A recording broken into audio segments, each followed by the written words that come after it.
माननीय मुख्यमंत्री पंजाब राज्य श्री भगवंत सिंह मान जी,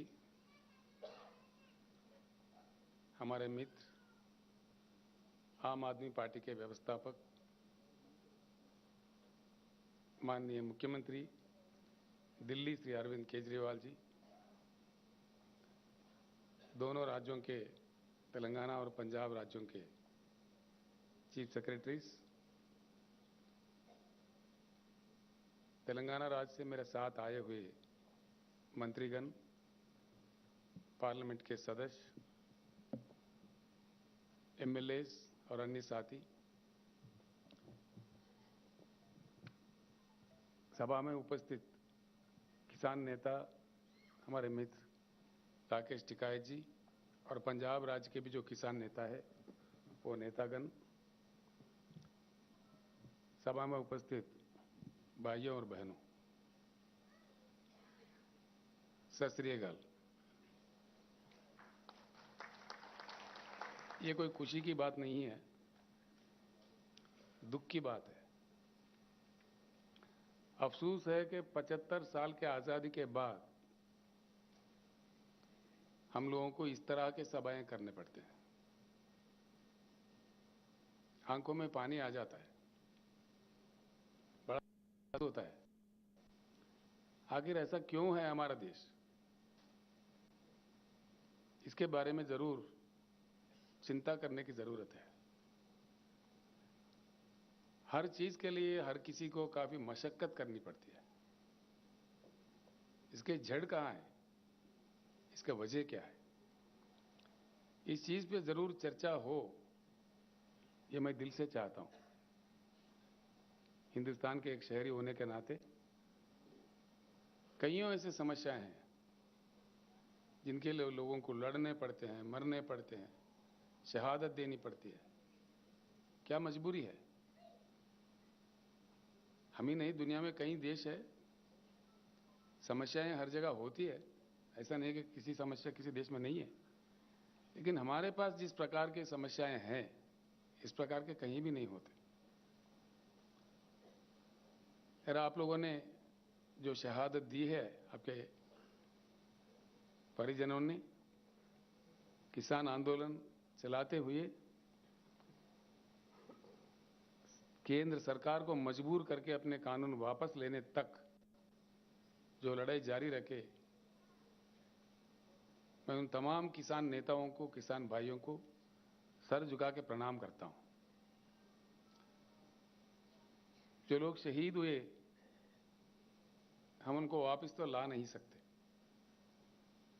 लेकिन जैसा माननीय केजरीवाल जी ने कहा, माननीय मान साहब ने कहा, हमदर्दी हम जरूर जुटा सकते हैं कि आप अकेले नहीं हैं, आपके साथ सारा देश है। हमदर्दी जताने वाला, फील करने वाले लोग हैं। पंजाब एक ऐसी महान राज्य है, महान धरती है, जहां से शहीद आजम भगत सिंह आजादी का जंग लड़े थे। पंजाब ने देश के लिए दो महत्वपूर्ण योगदान दे चुके हैं। एक, आजादी के जंग में जिस प्रकार का कुर्बानियां पंजाब ने दी है, हिंदुस्तान का इतिहास कभी नहीं भूल सकता। और उसके बाद जैसा मान साहब अपने शब्दों में कह रहे थे, सारा देश जब अन्न के लिए परेशान था, खाने के लिए परेशान था, पहला हरित क्रांति पंजाब में लाके अपने खून पसीना बहा के पंजाब के किसानों ने जिस प्रकार का योगदान देश को अन्न दिया, देश को खाना दिया, ये भी कोई कम बात नहीं है। बहुत बड़ा योगदान है पंजाब का, ये कभी भूला नहीं जा सकता। हिंदुस्तान के इतिहास में स्वर्णाक्षर से लिखित रहेंगे। गलवान में जो सेना के आर्मी के साथ जो झड़प हुआ, हमारे राज्य के वहां के कर्नल संतोष बाबू थे, उनके साथी सैनिक जो पंजाब से वहां थे, हमारे कर्नल के साथ ये भी शहीद हुए। मुझे आना था पंजाब में, आपके राज्य में उन जवान के परिवारों तक जो हम उनके सम्मान में देना चाह रहे थे वो पहुंचाने के लिए, लेकिन चुनाव चल रहा था यहाँ पे। आप तो जानते हैं चुनाव के समय ऐसे कार्यक्रम नहीं किए जाते, चुनाव के प्रतिबंध होते हैं, इसीलिए हम आ नहीं पाए। हाल में भाई केजरीवाल से मेरा बात हुआ जब उनका आम आदमी पार्टी सरकार यहाँ बना, तो उन्होंने कहा बिल्कुल ये अच्छे कार्यक्रम है, हम सभी मिलकर जाके किसान भाइयों का थोड़ा दुख मिटाने का कोशिश करते हैं। मैं उनको भी धन्यवाद देता हूं, तो मेरे रिक्वेस्ट पे वो भी मेरे साथ पधारे हैं आज आपके साथ जुटने के लिए। मैं उनको मेरे तरफ से, तेलंगाना जनता की ओर से और तमाम भाइयों के, तमाम परिवारों की ओर से उनको धन्यवाद भी देता हूं।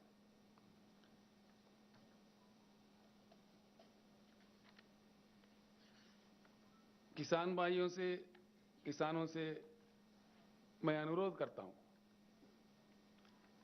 जैसा केजरीवाल जी ने कहा, हर राज्य में राज्यों के सरकार कुछ ना कुछ प्रयास कर रहे हैं, हम भी कर रहे हैं। हमारे पास तेलंगाना राज्य बनने से पहले हमारे किसानों का बहुत दुखद स्थिति थी। एक एक दिन 10-10, 12-12, 20-20 किसान आत्महत्या करते थे। बड़ी परेशानी थी, बिजली की किल्लत थी, बिजली पता नहीं कब आता कब जाता है, रात में दिया जाता, रात में जाओ मोटर लगाने तो सांप काटता, बड़ी परेशानी, कोई सुनने वाला नहीं था। अब तेलंगाना राज्य बनने के बाद भगवान की कृपा है, बिजली को हमने ठीक किया। पूरे राज्य में, पूरे, वो चाहे उद्योग हो, कमर्शियल हो, डोमेस्टिक हो या सिंचाई के लिए किसानों को हो, 24 घंटा उच्च गुणवत्ता वाला पावर दिया जाता है और वो भी मुफ्त में दिया जाता है। ये बात मैं इसीलिए जिक्र कर रहा हूं, आज जो दिल्ली में हमारे सर पे बैठे हुए सरकार है, वो कह रहा है कि भाई मीटर लगा दो, मीटर लगा कर नापो, पैसे वसूल करो, उनको खून चूसो। हमने कह दिया, हमारे असेंबली से कह दिया कि हमारे जान भी जाए लेकिन मीटर नहीं लगाएंगे, आप जो मर्जी कर ले। यानी कि किसी राज्य अगर देना भी चाहता है, अब जैसा कि मान साहब मूंग खरीदने का एमएसपी देके ऐलान किया, वो भी उनको पसंद नहीं है। किसी भी राज्य में किसी मुख्यमंत्री, वहां के प्रशासन कुछ किसानों की भलाई के लिए काम करता है, वो उनको पसंदीदा नहीं है और दबाव डालते हैं। बड़े अजीब अजीब चीजें मिलते हैं। आप लोगों ने आंदोलन किया, आप बखूब जानते हैं कि क्या क्या, कि किस प्रकार का उन्होंने आरोप लगाया।